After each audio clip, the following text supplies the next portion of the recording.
कांग्रेस नेता राहुल गांधी की नई भारत जोड़ो न्याय यात्रा इन दिनों जबरदस्त चर्चा में है। इस यात्रा को 2024 के लोकसभा चुनाव से जोड़कर देखा जा रहा है।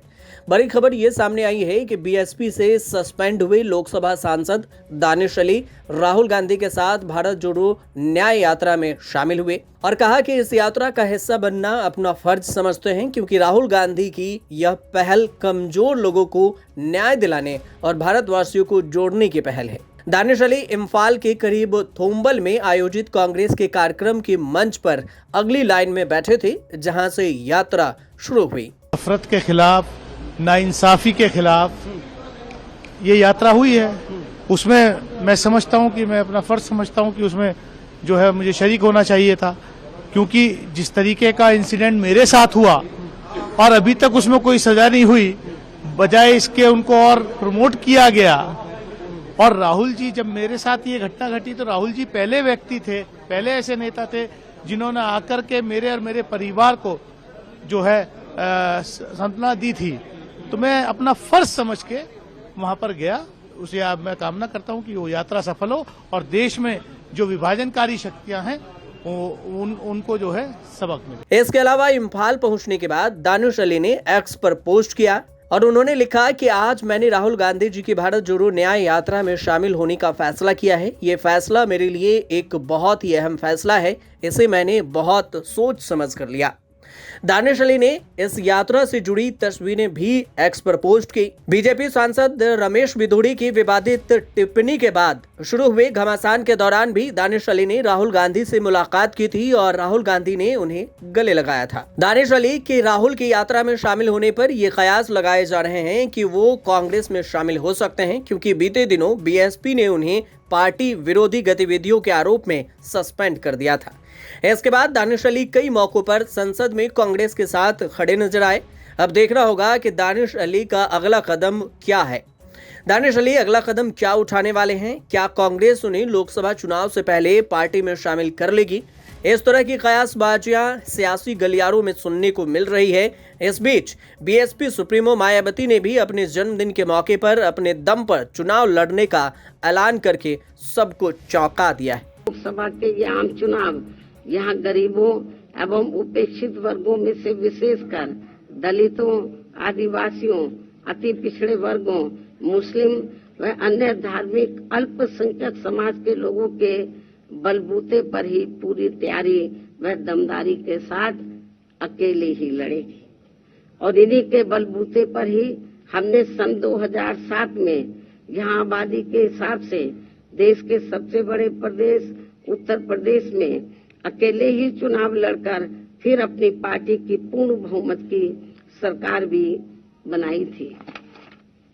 इसलिए अपने इस अनुभव को भी खास ध्यान में रखकर हमारी पार्टी लोकसभा के ये आम चुनाव अकेले ही लड़ेगी तथा देश की जातिवादी, पूंजीवादी, संकीर्ण व सांप्रदायिक सोच रखने वाली सभी विरोधी पार्टियों से अपनी दूरी बना के रखेगी।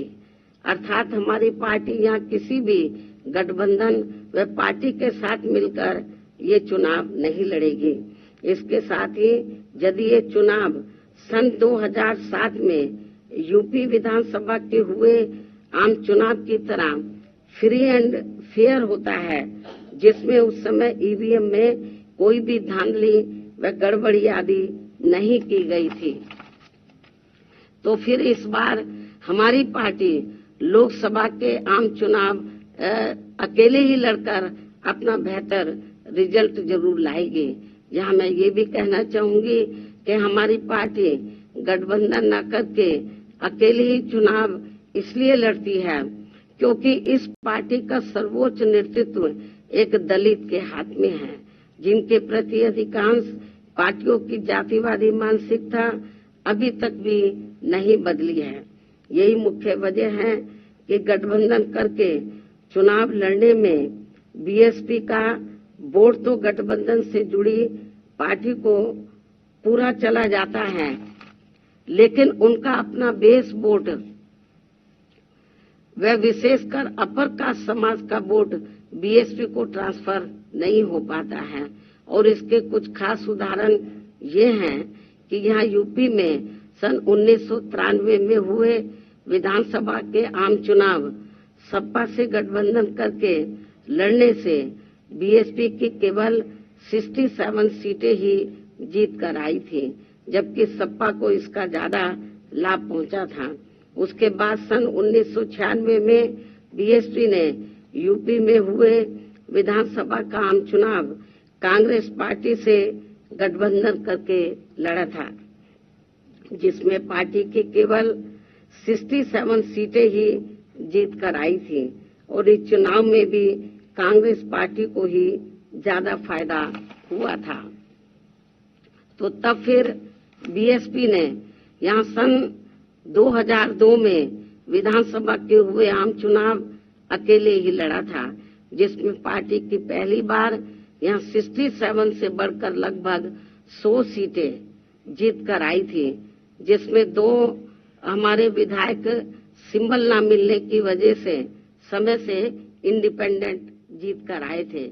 उसके बाद सन 2007 में यूपी में विधानसभा के हुए आम चुनाव में बीएसपी ने फिर से अकेले चुनाव लड़कर यहाँ अपनी पूर्ण बहुमत की सरकार भी बना ली थी, जबकि उस समय ये चुनाव ईवीएम से ही हुआ था, जिसमें शुरू में कोई धांधली व बेईमानी आदि नहीं हो पाई थी। साथ ही यहाँ लोकसभा आम चुनाव में व देश के अन्य राज्यों में भी अकेले चुनाव लड़कर खासकर वोट प्रतिशत के हिसाब से पार्टी की काफी अच्छी स्थिति रही है, लेकिन पिछले कुछ वर्षों से अब हर चुनाव में ईवीएम में काफी धांधली व बेईमानी आदि हो रही है।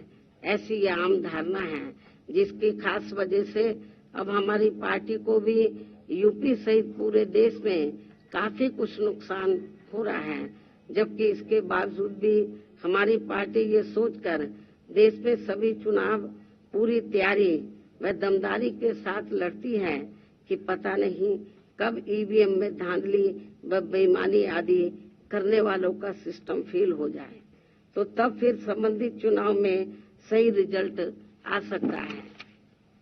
हालांकि अब ईवीएम के विरोध में काफी आवाजें भी उठने लगी हैं। ऐसे में ये सिस्टम कभी भी खत्म हो सकता है।